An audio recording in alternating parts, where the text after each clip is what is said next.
Okay, let's dive into this. Welcome to today's explainer.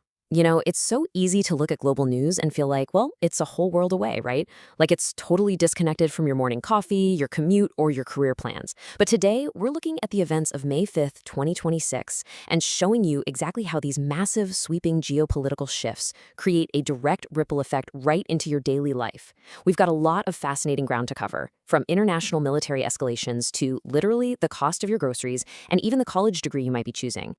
So, here's our roadmap for today. We'll start with number 1, global conflicts and escalations, then look at the economic ripple effect, followed by health and changing workforces, before wrapping up with regional politics and friction.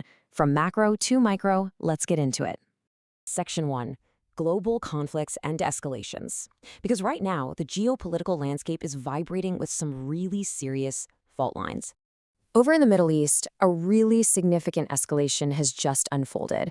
The US and Iran have traded fire in the Strait of Hormuz. And because this is an absolutely critical global choke point, tensions have hit a new peak. This is triggering immediate, massive fluctuations in global oil prices. International energy markets are pretty much on edge right now. Staying in the region, diplomatic progress remains entirely gridlocked. Just take this direct quote from Lebanese Parliament Speaker Nabi Berri. Negotiations with Israel cannot proceed without a complete halt to the ongoing war in southern Lebanon.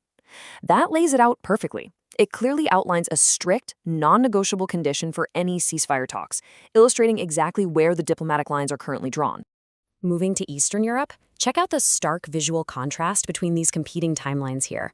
On the top, we have President Zelensky proposing a Ukrainian ceasefire beginning today, May 5th. But right below that, Vladimir Putin declares a completely separate 2-day pause, specifically timed for Russia's World War II victory celebrations on May 8th and 9th. Two unaligned pauses. It really showcases the immense difficulty of finding any sort of common ground in this conflict. And this brilliantly illustrates the vastly different tactical approaches Western allies are taking. On one hand, the UK is utilizing strict punitive measures, sanctioning 35 entities and individuals tied to migrant recruiting and Russian drone production.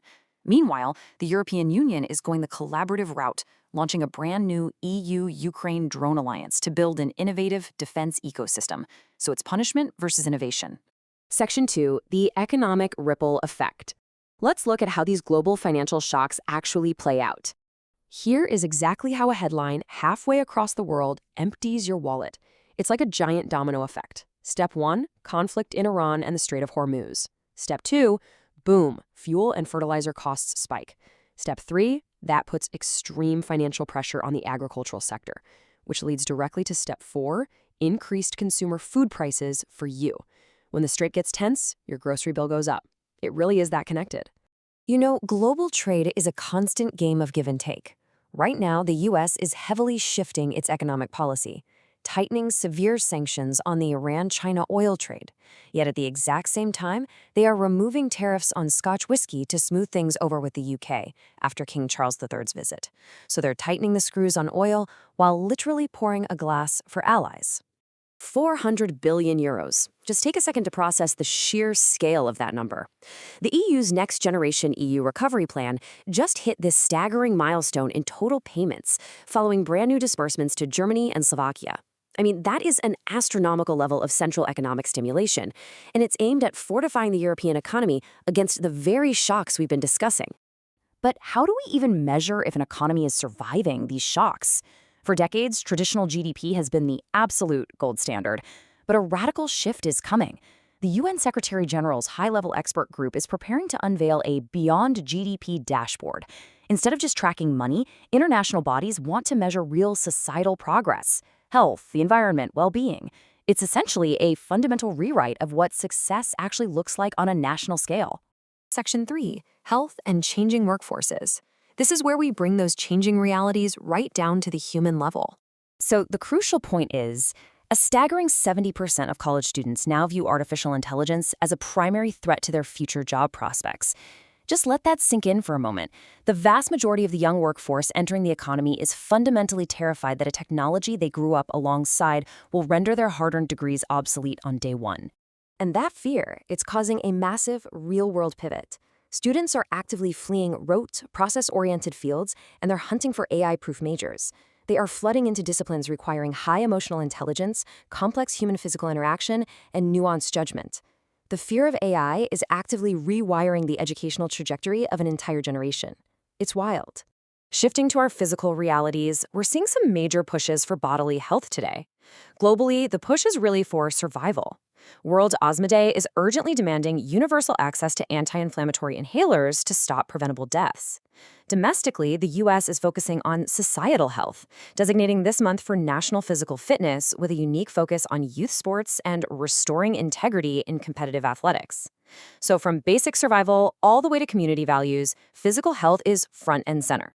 Let's move to our final section, regional politics and friction, and see how this builds up. Because when macro pressures hit local realities, friction is just inevitable. In India today, West Bengal Chief Minister Mamata Banerjee is standing her ground, completely dismissing calls for her resignation amidst some really intense political heat. Simultaneously, at the federal judicial level, India's Supreme Court has issued a stern warning to a lawyer's body regarding the highly sensitive Sabarimala case. Authority is being tested across the board here, and honestly, nobody is backing down. In the United States, we are seeing a fascinating spread of tensions as well. On the hyperlocal level, the Massachusetts Supreme Judicial Court is battling over religious statues at a town fire station, which is a classic test of constitutional law and community boundaries. But then, zoom out to the highest level of national security, and questions are urgently mounting over a recent Secret Service shootout near the White House. The friction is palpable at literally every level of society. We've traced the lines from missile strikes in global waterways straight to the price of your groceries. And from international drone alliances all the way to college students changing their life plans just to outrun AI, the macro absolutely dictates the micro. So, looking at the shockwaves we've tracked in this explainer, what ripple effect is silently shifting your reality right now? Thanks so much for exploring this with me. Keep your eyes open, and I'll catch you next time.